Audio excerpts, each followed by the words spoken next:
Terima kasih Anda masih bersama kami. Pemirsa, Kementerian Perdagangan meyakini adanya perjanjian perdagangan antara Indonesia dan Peru dapat semakin meningkatkan nilai perdagangan kedua negara. Pemerintah telah resmi menandatangani perjanjian kemitraan ekonomi komprehensif dengan Peru atau IPCEPA. Direktur Jenderal Perundingan Perdagangan Internasional Kementerian Perdagangan Jatmiko Briswicaksono optimistis dengan adanya perjanjian dagang dengan Peru akan semakin meningkatkan nilai perdagangan kedua negara.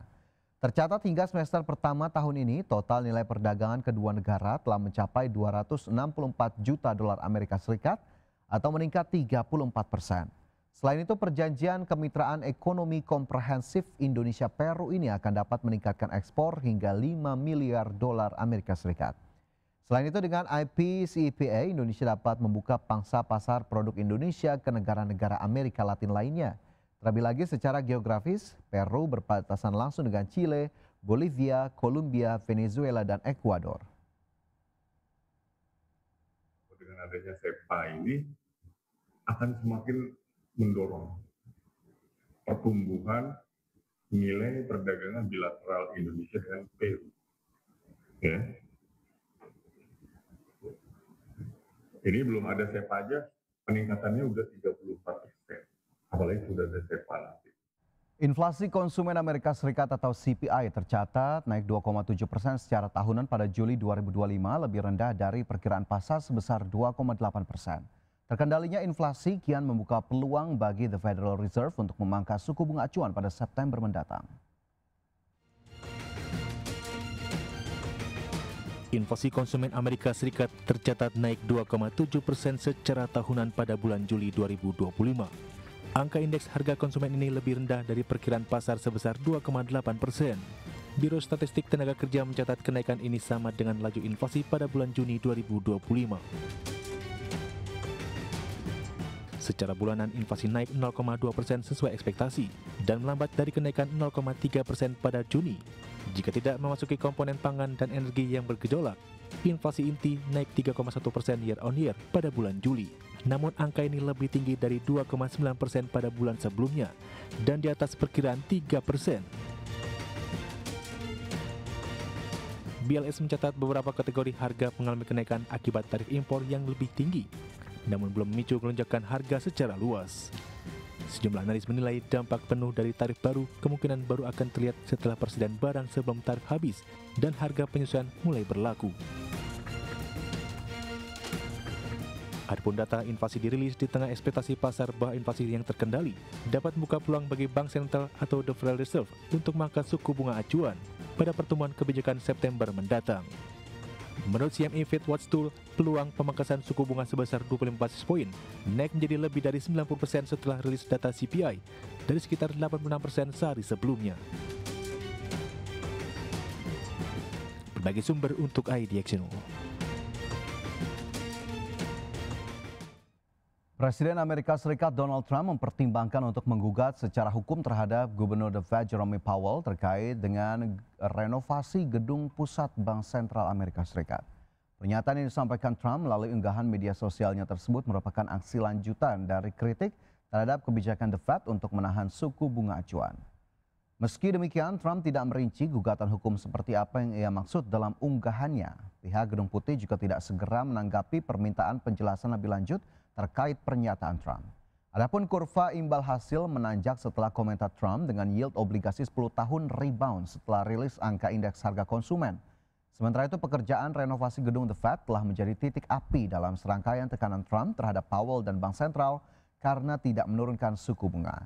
Trump diketahui telah berulang kali meminta Powell untuk mengundurkan diri. Trump bahkan beberapa kali mempertimbangkan apakah ia harus langsung memecat Powell atau menunggu hingga masa jabatannya berakhir untuk menghindari guncangan di pasar.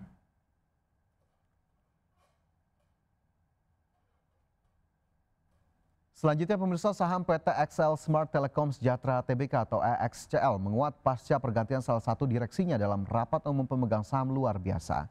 Melansir RTI Business, saham Excel ditutup menguat 5,56% di harga 2.750 pada perdagangan Selasa kemarin.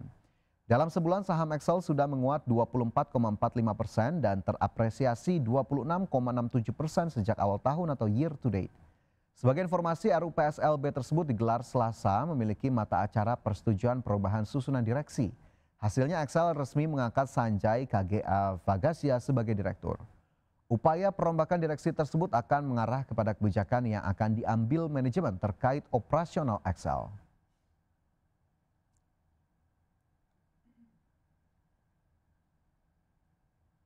Kembali bersama kami di Market Buzz, pemirsa. Di bawah manajemen baru PT Telkom Indonesia Persero Tbk atau TLKM berencana untuk melakukan transformasi bisnis dengan melakukan penyederhanaan struktur grupnya dan keluar dari bisnis non-inti.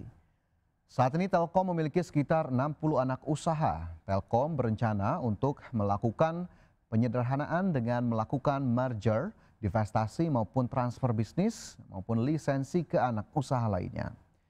Di 49 perusahaan, Telkom berperan sebagai pengendali, sementara di 6 perusahaan, Telkom sebagai mayoritas tapi bukan pengendali. Terdapat 5 perusahaan kepemilikan minoritas, contohnya Telkom punya saham minoritas di PT Pevindo Biro Kredit melalui anak usahanya PT Sigma Cipta Caraka atau Telkom Sigma. Salah satu contoh yang sudah dilakukan ialah menyederhanakan produk Telkomsel dari 6.000 SKU menjadi 4.000 SKU. Tak berhenti sampai di situ, produk akan dirampingkan hingga 200 SKU.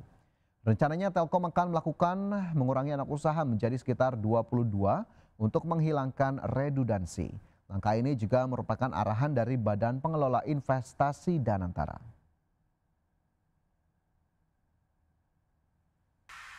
Dan pemirsa, terima kasih Anda masih bersama kami dalam Market Buzz. Sebelum kita lanjutkan kembali ulasan terkait dengan indeks harga saham gabungan di hari ini, kita cermati terlebih dahulu bagaimana posisi IHSG pada pembukaan perdagangan Rabu. Pemirsa, bisa kita lihat bersama-sama.